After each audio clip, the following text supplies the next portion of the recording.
The blood on Isabella's temple had already dried by the time she pressed Marco's name on her cracked phone screen. Her fingers shook, not from the blow she'd taken, but from the desperate hope that her husband would finally prove. The last 5 years hadn't been a beautiful lie. One ring, two. The dim streetlight of the empty Roman alley flickered above her, casting shadows that moved like predators. She'd been followed from the charity gala, cornered, warned. Tell your husband Lorenzo sends his regards. The message was clear. Marco's war had come home. 3 rings. Her breath caught. Finally, a click. But the voice that answered wasn't Marco's. Pronto? A woman's voice. Smooth, confident, intimate. The kind of voice that belonged in a bedroom at midnight, not on a married man's phone at 11 p.m. Isabella's world tilted. Who? Who is this? Where's Marco? A knowing laugh, cruel and crystalline. Marco's indisposed, Kara. Should I take a message? The woman's tone dripped with possession, with knowledge, with everything Isabella suddenly realized she didn't have. Behind her, footsteps echoed closer. She had seconds, maybe less. Tell him his wife is in danger, Isabella whispered, the word wife tasting like ash. Oh, a pause. He mentioned you. Don't worry, sweetheart. I'll make sure he gets the message. Eventually. The line went dead, and so did something inside Isabella Romano. Like, subscribe and tell us where you're watching from and what time it is right now. We love seeing our global family tuning in. What would you have done if this happened to you? Tell us in the comments. 6 months earlier, Isabella's life had been a carefully curated dream. She'd met Marco Romano at her father's restaurant in Naples, a small family trattoria that somehow attracted very important men in very expensive suits. Marco had walked in like he owned not just the building, but the entire street. And perhaps he did. At 23, Isabella knew nothing of the Romano family's empire. She only knew that when Marco looked at her, she felt seen for the first time in her life. Their courtship had been a whirlwind of midnight drives along the Amalfi Coast, designer dresses appearing in her bedroom, her father's debts mysteriously disappearing. Marco never explicitly said what he did, only that he handled family business, and that she'd never want for anything. He'd kept that promise.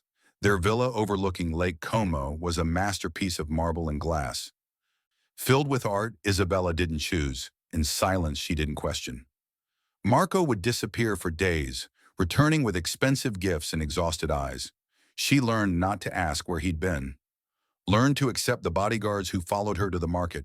Learned to smile at the wives of other men whose hands were stained with things she pretended not to imagine.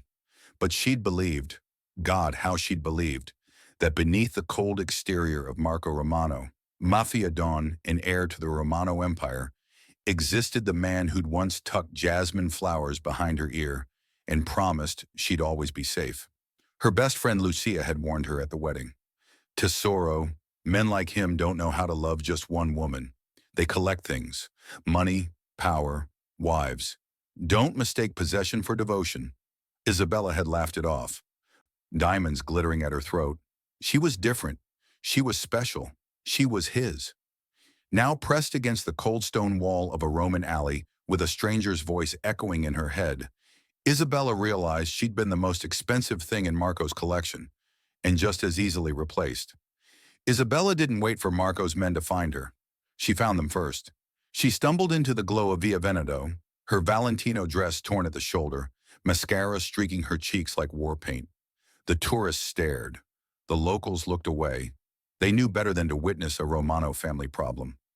20 minutes later, she was in the back of an armored Mercedes, facing Dante, Marco's oldest friend and consigliere. His scarred face showed no emotion as he handed her a handkerchief. Where is he? Isabella's voice was steady now, cold as the gun she knew Dante kept in his shoulder holster. Signora, don't, she cut him off. A woman answered his phone, Dante. While I was being hunted in the streets like an animal, another woman answered my husband's phone. Dante's jaw tightened. He glanced at the driver, then back at her. There are things you don't understand about this life, Isabella. Then help me understand. She leaned forward, and for the first time in 5 years, she let Dante see past the polished housewife facade. Who is Lorenzo, and why does he want me dead? Lorenzo Vitelli, Dante's voice dropped, runs the Sicilian territory Marco's been trying to acquire. 3 weeks ago, Marco made a move that complicated things. Complicated how? Dante hesitated. In that hesitation, Isabella saw everything. The truth he'd been ordered not to tell. The loyalty torn between boss and basic human decency. The pity that confirmed her worst suspicions. Marco promised Lorenzo a union, Dante finally said. His sister, Sophia, was supposed to marry into a neutral family to broker peace. The name landed like a physical blow. Sophia. But Marco didn't send her to another family, did he? Isabella's voice was barely a whisper. Dante's silence was answer enough. The woman on the phone, the woman in Marco's bed, the woman who was supposed to be a bargaining chip had instead become his chosen one, while Isabella, the legitimate wife, had become the liability, the target, the problem to be solved. Isabella had called for rescue, but Marco had already decided she wasn't worth saving. The Romano villa felt different when Isabella returned at dawn. The marble floors she'd once walked barefoot now felt like ice. Every shadow held secrets she'd been too naive to see. Marco wasn't home. Of course he wasn't. Isabella moved through their bedroom like a ghost, haunting her own life. His side of the bed was made. He hadn't slept there in 3 nights. She'd told herself it was business. Always business. Now she wondered how many times business had blonde hair and green eyes. She found the first photograph in his study, tucked inside a leather-bound ledger she wasn't supposed to touch. Sophia, radiant in red, her hand on Marco's chest at some dimly lit restaurant. The intimacy in their posture told a story Isabella had been too blind to read. Her phone buzzed. Unknown number. Did he come running, or did he stay with me? Isabella's hands trembled with something new. Not fear, but fury. Sophia was taunting her, playing with her. The mistress had so much confidence she didn't even hide behind anonymity. Another message. You're the wife on paper. I'm the woman in his bed. Know your place.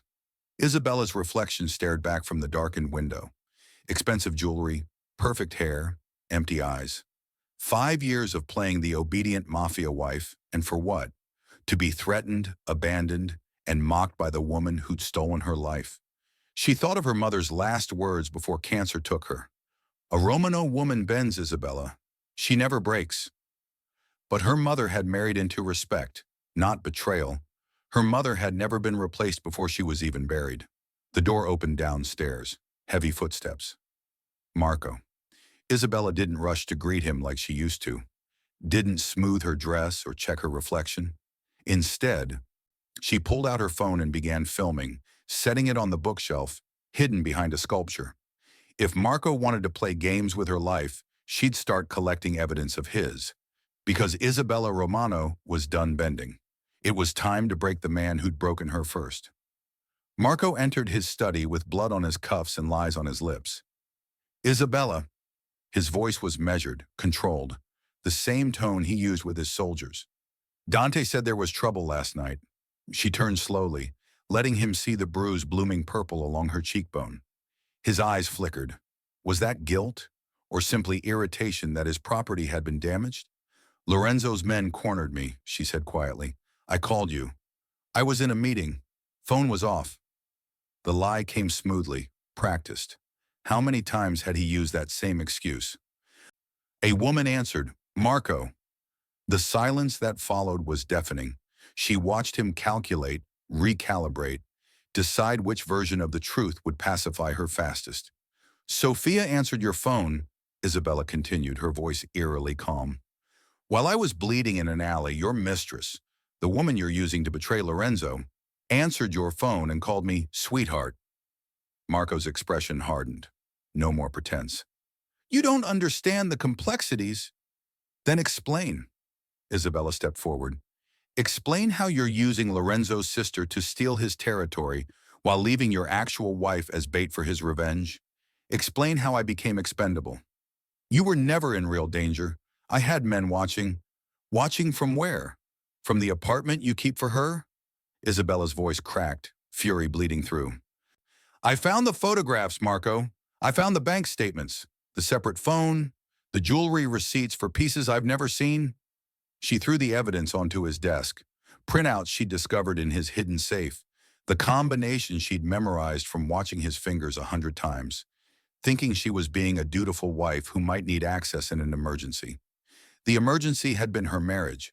Marco's face transformed into something ugly. "You went through my private files? And I found so much more than Sophia." Isabella's laugh was bitter. "The offshore accounts and names I don't recognize. The property deeds. Marco, you've been moving assets for months. You're not just taking Lorenzo's territory.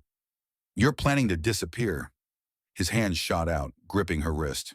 "Careful, Isabella." "Or what? You'll have me killed like you're planning to kill Lorenzo?" She yanked free. "I found the contract, Marco, the one you signed with the Calabrian family, Sophia's father. You promised them Sicily in exchange for—" She stopped. The final piece clicked into place with sickening clarity. "In exchange for annulling our marriage," she whispered. "You're going to marry her. Make it legitimate. Use our divorce as the peace offering while you and Sophia's family carve up Lorenzo's empire." Marco's silence was confession. "When were you going to tell me?" Isabella's voice broke. "Before or after you made me sign papers I couldn't read? Or were you just going to make me disappear? Stage an accident? Blame Lorenzo?" "You're hysterical. I'm awake." She backed toward the door. "For the first time in 5 years, I'm finally awake." Marco moved to block her exit, but Isabella had already reached the hallway. His bodyguards stood there, Paolo and Matteo, men she'd served coffee to, men who'd driven her to church, men who'd called her Signora with respect. "Stop her," Marco ordered. Neither man moved. Isabella saw it then, the flicker of doubt in Paolo's eyes, the way Matteo's hand didn't reach for his weapon. They'd seen something, known something. Maybe they'd watched Marco bring Sophia home one too many times. Maybe they remembered their own mothers, their own sisters. Maybe some lines even mafia soldiers wouldn't cross. "Let her go," Dante's voice came from the stairs. He descended slowly, his scarred face unreadable. "She's done nothing wrong, Marco, and you know it." The betrayal in Marco's eyes was almost satisfying. Almost. Isabella walked past them all, her head high, her heart shattered, her mind already calculating her next move. She'd been Marco Romano's wife. Now she'd become his worst mistake. "Did you see that twist coming? Comment yes or no below." Isabella drove until the villa disappeared in her rearview mirror, then pulled over on a cliff overlooking the Mediterranean and finally let herself break. The sobs came violently, tearing through her chest like shrapnel. 5 years. 5 years of molding herself into the perfect mafia wife, of swallowing her questions, of believing that love and loyalty would be enough. She'd given up her friends, her dreams of opening her own restaurant, her independence, all for a man who'd been planning her erasure like a business transaction. Her phone lit up, 17 missed calls from Marco, 3 from unknown numbers, and 1 text from Lucia, her old friend. "I heard what happened. My door's always open." Isabella couldn't face Lucia's pity, couldn't bear to hear "I told you so," even if it would be wrapped in kindness. Another text, this one from Sophia. "He's back in my bed, crying about you, if you can believe it. Men are such children." Followed by a photo, Marco's head on her bare shoulder, his eyes closed, vulnerable in a way he'd never been with Isabella. The cruelty was surgical, precise. Isabella threw her phone into the passenger seat and screamed into the empty car. The sound echoed off leather and glass, absorbed by nothing, witnessed by no one, like her marriage, like her pain, like the last 5 years of her life. When the tears finally stopped, she caught her reflection in the mirror. Smudged makeup. Swollen eyes, bruised cheek. She looked destroyed. She looked exactly how Marco wanted her. Broken, controllable, gone. The sun was rising over the water, painting the sky in colors that didn't match the darkness Isabella felt. Somewhere in that villa, Marco was probably already rewriting history, telling Dante and the others that Isabella had been unstable, emotional, a liability, that leaving her was mercy. And Sophia? Sophia was probably planning the wedding, choosing the dress that would make her Mrs. Romano, the real one, the one who mattered, the one Marco had actually chosen. Isabella had nothing. No money of her own. Everything was in Marco's accounts. No property. The villa was his, gifted from his father. No allies. His men were loyal to him, not to her. Even her own father would probably counsel her to be grateful Marco was letting her leave alive. In the mafia world, wives were collateral, replaceable, forgettable. She was supposed to disappear quietly, take whatever settlement Marco offered, and pretend the last 5 years hadn't happened. Isabella looked at the cliff edge, at the rocks below, at how easy it would be to just stop. Then she saw it, tucked in her purse, the USB drive she'd grabbed from Marco's safe in those frantic moments before leaving. She'd been so focused on the photographs and bank statements that she'd almost forgotten about the small drive labeled insurance. Her hands trembled as she pulled out her laptop from the back seat, the one Marco had given her for shopping and recipes, never imagining she might use it for anything else. The files loaded slowly. Encrypted, but Marco had always been arrogant about his passwords. She tried their wedding date. Access denied. She tried his birthday. Access denied. Then, with bitter irony, she tried Sophia's birthday, a date she'd found on one of the property deeds. The files opened, and Isabella Romano realized that being underestimated might be the greatest weapon she'd ever been given. The files were a roadmap to Marco's empire and his destruction. Isabella scrolled through documents that detailed every illegal operation, every bribed official, everybody buried in the foundations of the Romano fortune. But more than that, she found the architecture of Marco's betrayal, communications with Sophia's father planning not just Isabella's removal, but Lorenzo's assassination. And then she found something that changed everything, a medical report. Sophia Vitelli, dated 4 months ago, pregnant. Isabella's breath caught. Marco was going to be a father. With her. The timeline meant he'd been with Sophia even longer than Isabella had suspected. Months before Lorenzo's men came hunting, months before any business complication excuse could justify it.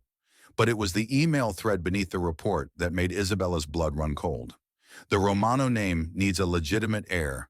Isabella's been unable to conceive. Time to make other arrangements. Marco Isabella's hands shook, unable to conceive.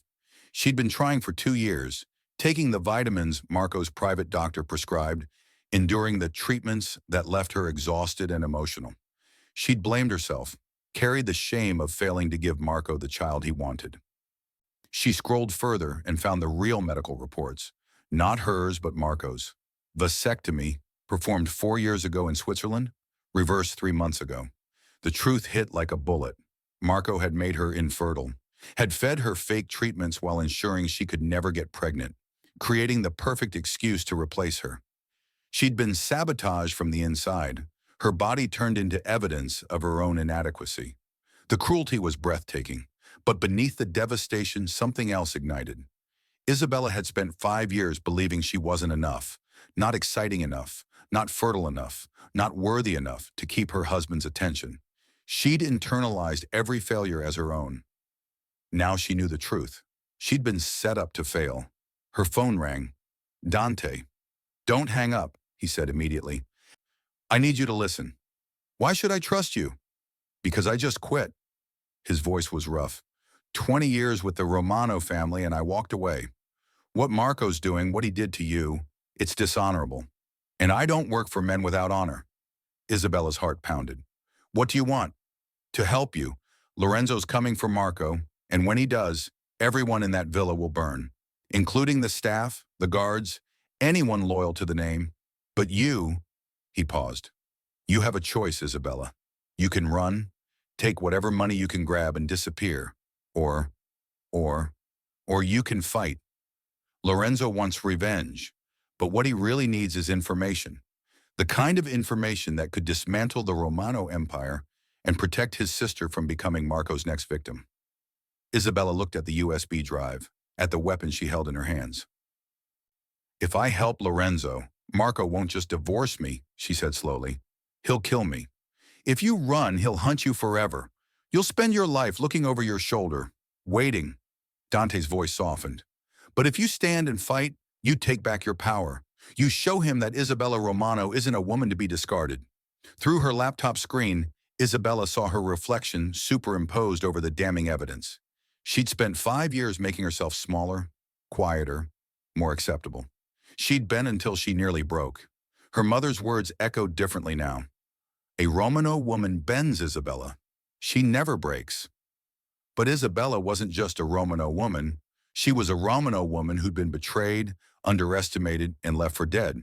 And she had the keys to the kingdom. "Tell Lorenzo I want a meeting," Isabella said, her voice steady and cold. "Tonight. And Dante? Tell him to bring a lawyer. If I'm going to destroy my husband, I'm going to do it legally, publicly, and so thoroughly that the Romano name becomes a cautionary tale." She could hear Dante's smile through the phone. Now that's the woman Marco should have been afraid of.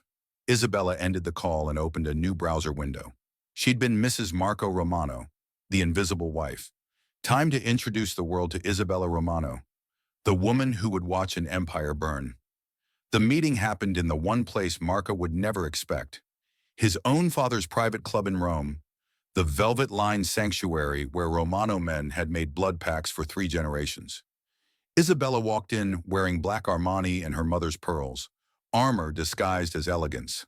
Lorenzo Vitelli sat at the head table, flanked by his men, his scarred hands folded like a judge awaiting testimony. Dante stood to the side, his presence a silent declaration of whose side he'd chosen. But it was the figure in the shadows that made Isabella's pulse quicken. Marco, held between 2 of Lorenzo's soldiers, his face already bruised, his expensive suit torn. He'd been taken from Sophia's apartment an hour ago, a fact that clearly still confused him. "Isabella!" Marco's voice cracked with disbelief. "What is this?" She didn't answer him. Instead, she placed the USB drive on the table in front of Lorenzo. "Everything you need," she said coolly. "Bank accounts, communications, the location of every safe house and weapons cache, the names of every politician and judge on his payroll, and most importantly," she slid a folder across the mahogany, "proof that Marco planned to kill you and frame your sister as an accomplice, making himself the hero who avenged your death and won Sicily's loyalty." Lorenzo opened the folder. His expression darkened with each page. "You lying putana!" Marco lunged forward, but Lorenzo's men held him fast. "I'm not finished." Isabella's voice cut through the room like a blade. "I've already sent copies to the federal prosecutor, the Carabinieri, and 3 international newspapers. By morning, the Romano Empire won't just be bleeding, it'll be radioactive. No family will touch you. No territory will harbor you. You'll be a pariah, Marco, just like you tried to make me." "You don't understand what you've done," Marco hissed. "This life, these people, they'll kill you for this betrayal." "Betrayal?" Isabella laughed, the sound sharp and mirthless. "You made me infertile. You fed me fake treatments for 2 years while you had a vasectomy, just so you could use my failure as an excuse to replace me. You set up my murder. You erased me from your life while I was still breathing." She stepped closer, letting him see the woman he'd underestimated. "I didn't betray you, Marco. I survived you." For the first time, she saw fear in her husband's eyes. Lorenzo stood, walking around the table with predatory grace. "Your wife has given me everything I need to destroy you, Romano. But she's asked for something in return." He gestured to a man in an expensive suit, the lawyer Dante had mentioned. "An annulment recognized by both the church and the state. Complete financial independence, including the return of her father's restaurant and property you seized as collateral.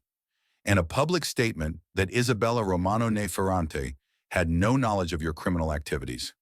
"She's my wife." "She was your victim," Lorenzo corrected. "And unlike you, I have honor. She's given me justice. I'll give her freedom." The lawyer produced documents. Isabella signed without hesitation, her hand steady. This wasn't just a divorce, it was a declaration of independence. Marco's face twisted with rage and something else.